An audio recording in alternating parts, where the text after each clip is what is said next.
Hello everyone, very good morning to all. So आज हम एक केस करेंगे। ये केस एक मेरे ओल्ड पेशेंट का है, जो मुझसे पहले भी मेडिसिन ले चुकी है। अराउंड उसका एज रहेगा 25-26 या 27 के आसपास रहेगा। तो मतलब मेरी ओल्ड पेशेंट ही है इस बार, मगर वो एक तकलीफ़ के लिए आई कि उसको कुछ भी खाने से या खाना देखते ही उसको नौशिया हो रहा है। मतलब वो खाया ही नहीं जा रहा है, खाती हूँ तो उल्टी जैसा लगने लगता है और खाने की इच्छा ही नहीं हो रही है। 4-5 दिन हो गए, 5 दिन से एक एलोपैथी डॉक्टर के पास गए, उन्होंने दवा लिया पर उससे फ़र्क नहीं पड़ा। जैसे ही खाना खाती हूँ या कुछ खाने की कोशिश करती हूँ तो इतना नौशिया होता है कि ऐसा लगता है बाहर निकल जाएगा, मगर वो निकलता नहीं है। उल्टी होती नहीं है मगर इतना नौशिया होता है कि ऐसा लगता है कि उल्टी हो जाएगी और पेट में दर्द रहता है। और रात को नींद नहीं आती। 4-5 दिन हो गए मैं चैन से सोई नहीं हूँ। सो 5 दिनों से नींद नहीं आ रही है। दिमाग में थॉट्स चलते रहते, विचार आते रहते, अलग अलग विचार आते रहते। तो मैंने बोला कि विचार मतलब क्या विचार, मतलब बहुत सारे सर विचार आ रहे, दिमाग दिमाग शांत नहीं है, थॉट्स बहुत आते। रात को 2-2 3-3 बज जाते, नींद नहीं आती। सो मैंने बोला अच्छा ठीक है। और बोले और सर कुछ नहीं, बस यही है 5 दिन से। तो मम्मी ने बोला कि अब तो रवि को जाके दिखा के आ जा, उसकी दवा ले ले तो ठीक हो जाएगी। तो फिर मैं आपके पास आ गई। तो मैंने उसको पूछा कि अभी देखिए नौशिया क्या है। नौशिया वॉमिटिंग एक क्या है कि एक इंटरनल रिफ्लेक्शन है। ये आपको माइंड कैसे, देखिए डिजीज़ कैसे ट्रैवल करती है माइंड टू फिज़िकल, वो बहुत इंपॉर्टेंट करता है। Each and every case, each and every disease is travel mind to physical.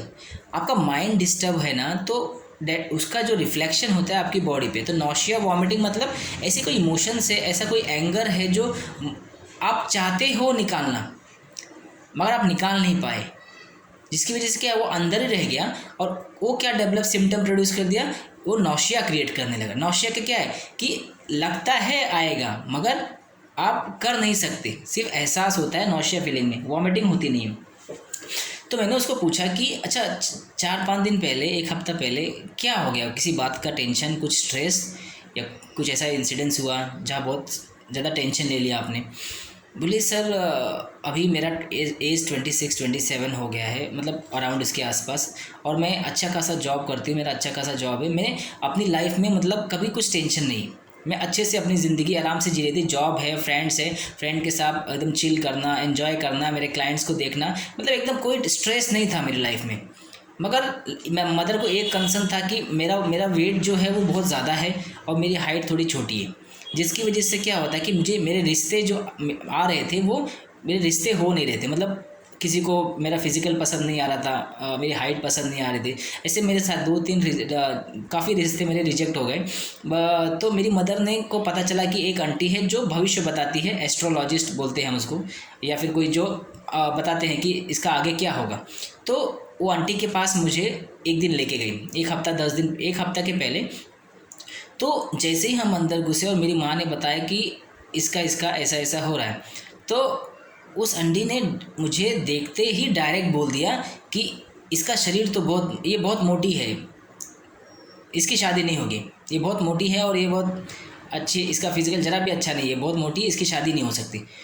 तो उस आंटी ने जैसे ही ये बोला कि, तो मैं एकदम ये हो गई कि मतलब मेरे को इतना गुस्सा आया और मेरे को इतना बुरा लगा उस बात का कि, और मेरे साथ मेरे अंकल आए हुए थे, मेरी मम्मी थी। तो मुझे ऐसा लगा कि मैं इसको बोल दूँ, मतलब ऐसा लगा कि मैं इसको अभी बोल दूँ कि ये कौन होती है मेरी लाइफ का डिसीज़न करने वाली, ये कौन होती है मेरी फ़िज़िकल से मेरे को जज करने वाली, या मेरा ये बोलने वाली कि मैं अपनी लाइफ में क्या करने वाली हूँ, इसको किसने अधिकार दिया है। तो इस बात को सुनते ही मेरे को इतना गुस्सा आया, मेरे को इतना बुरा लगा सर कि मैं मतलब बोल देती तो अच्छा होता, मगर मैं बोल नहीं पाई क्योंकि मेरी माँ थी और मेरे अंकल थे, वो बड़े हैं और उनके सामने अगर मैं उसको कुछ बोल दूँगी तो फिर अच्छा नहीं रहेगा।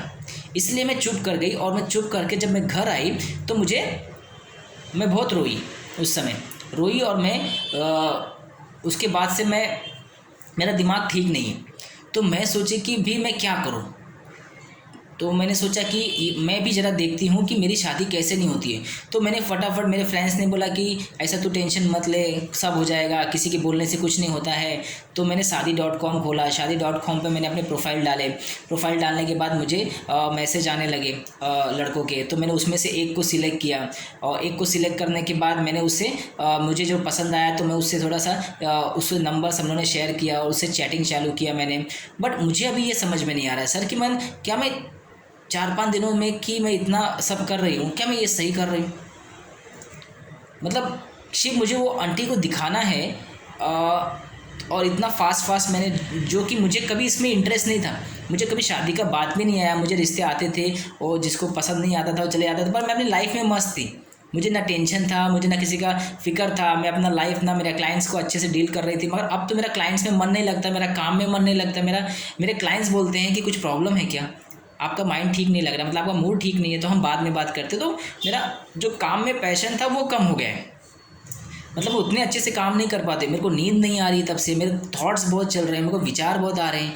और मैंने ये सब जो नया कर लिया शादी, तो मैं क्या चाहती हूँ, मैं सोच रही हूँ कि मैं भी इसको दिखाती हूँ कि मैं शादी करके मैं कर सकती हूँ, या शादी कर लूँगी फिर मैं इसको जाके बोलूँगी कि देखो आपने जो बोला था वो सही नहीं था। मतलब उसको इतना बुरा लगा कि उसने फटाफट एक्शन कर लिया, शादी.com प्रोफाइल बना लिया ओपन करके, एंड उसने सब कुछ शेयर करके चैटिंग भी चालू विदिन 5 डेज़ के अंदर। तो मैंने उसको बोला कि एक काम करो, तो वो मुझसे पूछे सर मैं ये सही कर रही हूँ, तो आप मुझे गाइड कीजिए। तो मैंने उसको बोला कि अभी फ़िलहाल बेटा तो शांत हो जा, 15 दिन कुछ मत कर, मैं मेडिसिन देता हूँ। मेडिसिन देने के बाद माइंड रिलैक्स हो जाएगा। उसके बाद जो तू डिसीज़न लेगी ना तो वो तेरे हित के लिए रहेगा।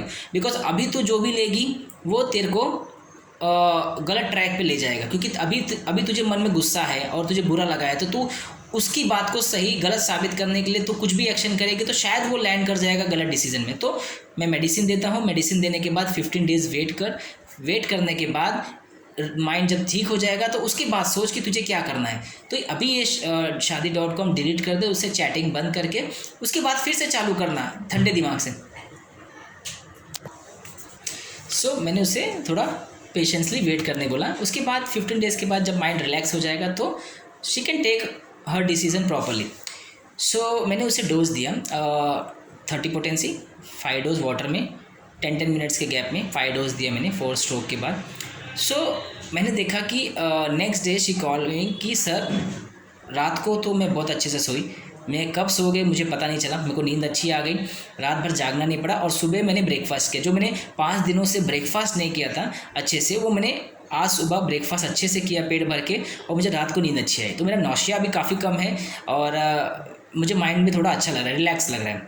तो नेक्स्ट डे शी कॉल, थोड़ा सा नौशिया था, तो नेक्स्ट डे शी कॉल की नहीं भी she is feeling much better, उसे बहुत अच्छा लग रहा है, नींद भी आ रही प्रॉपर्ली। और अभी मैंने खाना भी खाया। तो फर्स्ट डे तो मैं जब मेडिसिन लेने के नेक्स्ट डे तो मैंने थोड़ा ही खाया था, मगर सेकंड डे अभी मैंने अच्छे से खाना खाया। अब मैं पहले ऐसा थोड़ा नॉर्मल हो गया, मैंने क्लाइंट से भी जॉब पे भी गई, मैंने काम में भी थोड़ा अच्छे से किया, क्लाइंट से अच्छे से बात किया। अभी मैं बैक टू थोड़ा नॉर्मल हूँ। तो 4-5 डेज़ में she is come out of the state. अभी आप देखिए कि नौशिया आने का कारण क्या है। अभी हम जाएंगे फिज़िकल पे, तो फिज़िकल पे हमें थोड़ा बहुत हम फिज़िकल से भी जा सकते हैं, उससे भी आपको मेडिसिन मिल जाएगी। मगर हमें उनके माइंड पे जो स्ट्राइक करना है, जो पेशेंट को जो माइंड डिस्टर्ब हुआ है उसका पॉजिटिव फैक्टर हमें पकड़ना है। यहाँ उसका पॉजिटिव फैक्टर क्या है, उसके नौशिया का कारण क्या है। उसके नौशिया का कारण है वो जो एंगर, जो उस लेडी के बोलने से इतना ज़्यादा वो इतना उसको हर्ट हो गया, इंसल्ट हो गया उसका ना यार, कि ये कैसे बोल सकती है। एक डिग्निटी को हर्ट करने वाली बात हो गई ना, कि एक सेकंड पर्सन डिसाइड कर रहा है कि उसकी लाइफ क्या होगी। ये बात को उसको जो आक्रोश था, जो गुस्सा था, वो क्या था कि वो बोलना तो चाह रही थी, मगर due to the moral value के हिसाब से, मोरली शी इज़ गुड, तो उसने उसके हिसाब से उसने उसको रोक लिया बोलने से। अगर वो बोल देती तो शायद उसको ये तकलीफ़ नहीं होती ना। तो यहाँ उसका सबसे ज़्यादा दिक्कत क्या हो गया कि वो बोल नहीं पाई, और जिसकी वजह से वो नौशिया होने लगी। तो सबसे पहला जो रूब्रिक है हमारा आएगा एलिमेंट फ्रॉम एंगर सप्रेस्ड, ठीक है, एलिमेंट फ्रॉम एंगर सप्रेस्ड में ये रूब्रिक लिया। द सेकेंड रूब्रिक क्या है, गुस्सा क्या हो गया, इतना गुस्सा आया, गुस्सा यहाँ तक आ गया, एकदम यहाँ तक, और यहाँ आके वो रुक गया, कॉन्स्ट्रिक्ट कर दिया। क्यों कॉन्स्ट्रिक्शन, मतलब यार रोक दिया ना उसने, क्यों रोक दिया? बिकॉज ऑफ मोरल सेंस के हिसाब से। तो anger with constriction of throat पीट, तो एंगर इतना आया कि उसका थ्रोट कॉन्स्ट्रिक्शन, उससे आवाज़ नहीं निकली, मतलब वो गुस्सा वो निकाल नहीं पाई ना, कॉन्स्ट्रिक्ट हो गया उसका थ्रोट, उसके थ्रोट में आके वो कॉन्स्ट्रिक्शन हो गया कि यार मैं बोल दूंगी तो मेरे बड़े खड़े हैं, मेरे अंकल खड़े हैं, तो उनको क्या लगेगा। तो सेंसिटिव टू मोरल इंप्रेशन, ठीक है। एक तो ये element from anger suppressed, first rubric. Second rubric anger constriction, anger with constriction of throat पीट, ठीक है। यहाँ आके उसका गला ऐसा पकड़ गया कि यार वो बोल नहीं पाई, अंदर ही रख ली, सप्रेस्ड कर ली। एक रूब्रिक बहुत अच्छा है, ये रूब्रिक आप हमेशा मैं लगाता हूँ। पेशेंट को बहुत ऑफेंस जब होता है, जब इंसल्ट फील होता है, क्योंकि उसकी डिग्निटी को हर्ट होती है, तो वो चाहती है वो फाइट करे, बिकॉज वो सही है ना, बिकॉज सेकेंड पर्सन डिसाइड कर रहा है and why she is doing such kind of thing. तो उसको बहुत हर्ट हुआ, तो वो क्या करेगी कि वो अपने आप को सबड्यू करे, क्योंकि शी इज़ वेरी इनोसेंट, वो उसको सह नहीं सकी। इसको इतना आक्रोश आया, इतना गुस्सा आया कि वो बोली नहीं और घर जाके वो रोई और वहाँ से वो बीमार पड़ गई। तो एक रूब्रिक है हमारे पास, ailment from insult, offence, from dignified to fight, subdue, wrath, went home sick, trembling and exhausted. बहुत लंबा रूब्रिक है, मैं डिस्क्रिप्शन में डाल दूंगा ये रूब्रिक। सिंगल मेडिसिन स्टेफिसाइग्रिया, ऐसे लोग जो बहुत इंसल्ट फील कर जाते हैं, जिसकी वजह से हर्ट हो जाते हैं, ठीक है, वो फाइट बैक नहीं करते, बैक हो जाते हैं और इतना आक्रोश रहता है कि निकाल नहीं पाते हैं और घर जाके वो बीमार पड़ जाते हैं, घर जाके वो रोते हैं। मैंने शायद एक केस शेयर किया था पहले भी, ये स्टेफिसाइग्रिया, जिसमें ये रूब्रिक मैंने अप्लाई किया था। तो ऐसे लोग होते हैं ना, घर जाके बीमार पड़ते हैं, बोल नहीं पाते हैं इतना, क्योंकि उनकी डिग्निटी को हर्ट हो जाता है, ठीक है। व्रत मतलब WRATH, व्रत मतलब सीवियर ग्रेट एंगर, ठीक है, आक्रोश इतना भरा रहता है, मगर वो क्या करते, सबड्यू करते, नहीं बोल पाते, घर चले, went home back and sick, exhausted and trembling, ऐसे कांपने लगते हैं, रोने लगते हैं कि इसने कैसे ऐसे बोल दिया, इतनी बुरी लग गई ना, डिल्यूजन, इंसल्टेड बीन, ठीक है। Ailment from mortification, indignation with, mortified कर गई ना, चुप कर गई, बोल देती तो काम खत्म हो गया होता, उसको टेंशन नहीं होता, तो निकल गया होता, मगर यहाँ निकला नहीं, मोटिफाइड कर गई है, ये ह्यूमिलिएशन फीलिंग ना, क्या ह्यूमिलेट की ना उसने, तो इंडिग्नेशन विद, गुस्सा है मगर वो क्या करी, मोटिफाइड कर गई, ठीक है। डिल्यूजन इंसल्टेड बीन है। और ये सब क्यों किया उसने, बिकॉज ऑफ एक ही रूब्रिक बीच में आता है, सेंसिटिव टू मोरल इंप्रेशन।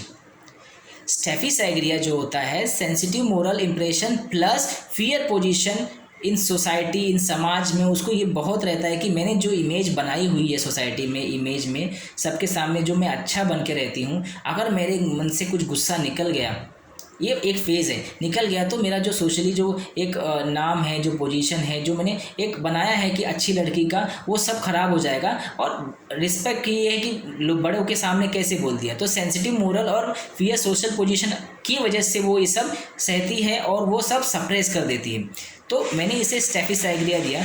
स्टेफिसाइग्रिया 30 देने के बाद वो इस तरीके से जो नौशिया का था, उसका माइंड रिलैक्स हो गया और वो नॉर्मल हो गई, 4-5 डेज़ में वो क्लियर हो गई। तो हमें इस वे में सोचना है ईच एंड एवरी केस में, क्योंकि कहीं ना कहीं कुछ हर केस का पॉजिटिव फैक्टर होता है, तो हमें बस वो पॉजिटिव फैक्टर पकड़ना है, क्योंकि every disease mind to physical में ट्रैवल करती है, तो हमें बस वो माइंड पकड़ना है, परफेक्ट रूब्रिक लगाना है। और पेशेंट आपको बहुत पेशेंट आके बोलता है कि उसे कैसा फील कर रहा है, पेशेंट को अच्छा फील होता है, पेशेंट रिलैक्स फील करता है आपकी मेडिसिन से, क्योंकि हम उसकी सिबिलिमम पे हिट करते हैं, उसके वाइटल फोर्स को हिट करते हैं, ठीक है। तो स्टेफिसाइग्रिया देने के बाद वो इससे आराम से निकल गई और उसका नौशिया, उसका वॉमिटिंग सेंसेशन एकदम बंद हो गया। थैंक यू सो मच, और नेक्स्ट टाइम मैं फिर नेक्स्ट वीडियो में मिलेंगे, नेक्स्ट टाइम अच्छे रूब्रिक्स के साथ हम फिर से आएंगे। एक बार मुझे किसी डॉक्टर ने बोला था कि मैं उसका रिप्लाई देना चाहता हूँ, कि किसी ने बोला था कि लास्ट केस जो मैंने बेलाडोना का पोस्ट किया था, आफ्टर 2-3 अटैम्प्ट के बाद, क्योंकि वो डॉक्टर साहब जो थी वो मुझे कॉल, क्योंकि उनका ट्रस्ट था मुझ पर, ठीक है, उन्होंने मुझे 2-3 बार कॉल किया, फर्स्ट टाइम फेलियर हो गया, सेकेंड टाइम फेलियर हो गया, थर्ड टाइम मैंने उसको मेडिसिन दिया। तो ऐसा नहीं होता है कि आप अगर 1-2 फेलियर करते हैं तो आपको अपना डिस्करेज होकर छोड़ देना चाहिए, नहीं। अगर आप ये सोचोगे यार डिस्करेज हो गया, चलो एक केस रिफ़र कर देता हूँ, तो फिर आप क्या सीखोगे उससे। You have to fight back. अपने को सोचना है कि यार ये फेलियर जा क्यों रहा है, तो आपको अपने डिस्करेज नहीं होना है। आपको बस वो एक प्रॉपर हिंट रूब्रिक मिल गया ना, तो आपको पता है कि केस निकलने ही वाला है, तो उतना कॉन्फिडेंस आपको रखना है कि ये नहीं सोचना है कि यार एक बार केस नहीं ठीक हुआ तो चलो रिफ़र कर देते या किसी और को भेज देते। ठीक है, तो आप अपना कॉन्फिडेंस बिल्ड कीजिए, कॉन्फिडेंस रखिए अपने आप पे, होम्योपैथी पे। ज़रूर आपको एक बार होगा मिस, 2 बार miss, second time third time तो आपको मिल ही जाएगा। ठीक है, तो thank you so much. Next video में हम जल्दी मिलेंगे।